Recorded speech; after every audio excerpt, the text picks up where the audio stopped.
Objeção à irmã White. Morreu na Igreja Adventista do Sétimo Dia, em 1915.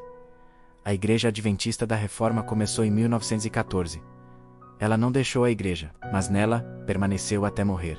Resposta. Este argumento é muito comum entre os que ainda creem no espírito de profecia e têm consideração para com Ellen White. Isso dizemos porque há muitos adventistas que não têm interesse por Ellen White, nem creem nos escritos dela. Essa objeção pode ser explicada de diferentes maneiras, como segue. 1. A serva do Senhor, Ellen White, não foi informada de tudo o que estava ocorrendo. A situação da Europa foi a ela relatada por seu próprio filho, em carta datada de 26 de 5 de 1915, ver em Defesa da Lei de Deus, páginas 43 e 44. Nos exemplos bíblicos, nem sempre os profetas conheciam a situação real do povo. Deus não lhes revelava tudo. Souberam de muitas coisas por informação de outros. Podemos relatar aqui um exemplo. Paulo foi um apóstolo inspirado. Todavia, a real situação do povo não lhe fora revelada todas as vezes. Os que estavam interessados na prosperidade da igreja e viam que erros nela penetravam, apresentavam-lhe a questão, e pela luz que ele havia anteriormente recebido, estava preparado para julgar o verdadeiro caráter desses desdobramentos. Pelo fato de o Senhor não lhe haver dado nova revelação especialmente para essa ocasião, os que estavam realmente buscando a luz jamais punham sua mensagem de lado como apenas uma carta comum. Não, de maneira nenhuma. O Senhor lhe havia mostrado as dificuldades e perigos que surgiram nas igrejas, e quando se desenvolvessem ele, poderia saber exatamente como tratá-las. Testemunies, volume 5, página 65. Foi esse também o caso de Ellen White.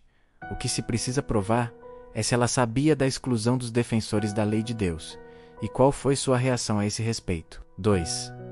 Ellen White estava nos Estados Unidos enquanto a guerra prosseguia na Europa. Os crentes que permaneceram fiéis à lei de Deus foram ali excluídos da igreja. Se ela estivesse na Europa, qual teria sido sua atitude no tocante à questão da guerra? Cremos que ela confirmaria o que anteriormente havia escrito em Testimonies volume 1, página 361.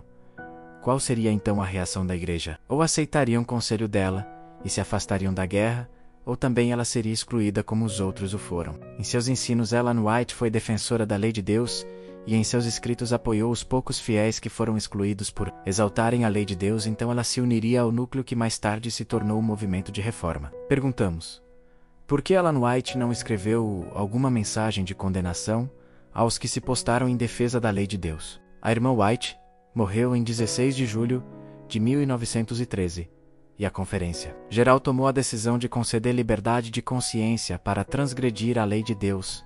Alguns meses depois, em novembro de 1915, uma apostasia local poderia ser contida no início, mas quando a Conferência Geral tomou posição errônea, após a morte de Ellen White, a apostasia tornou-se denominacional. A traição ao reino de Cristo, Testemunhos para Ministros, página 17, ocorreu após a morte de Ellen White. N.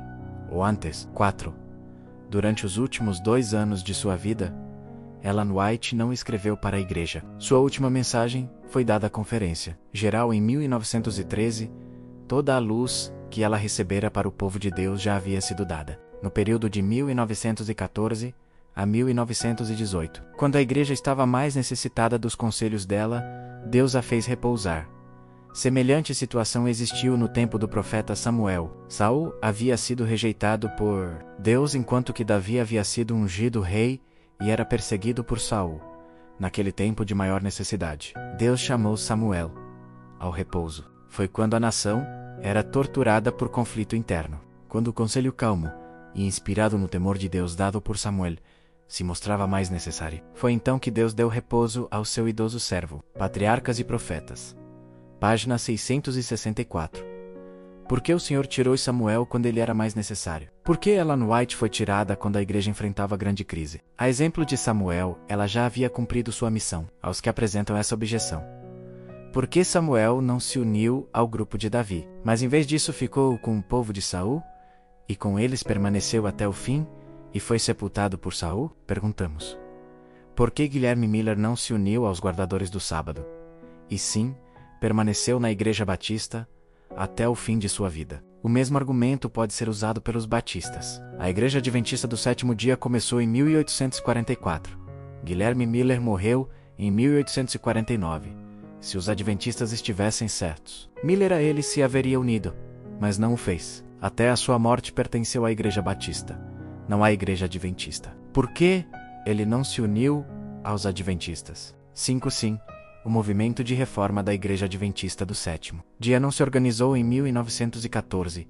Nesse tempo, havia muitos grupos organizados em diferentes países da Europa, constituídos dos que haviam sido tratados injustamente, ou seja, tinham sido excluídos da Igreja Adventista. Esses vários grupos usavam diferentes nomes locais, não pensavam em organizar-se como denominação separada. Procuravam ser reconciliados com a Igreja, esperando que seus dirigentes reconhecessem o erro cometido e o corrigissem. Sobre os esforços feitos para solucionar a questão, leia-se nosso livro em defesa da lei de Deus, o movimento de reforma da Igreja Adventista do Sétimo Dia.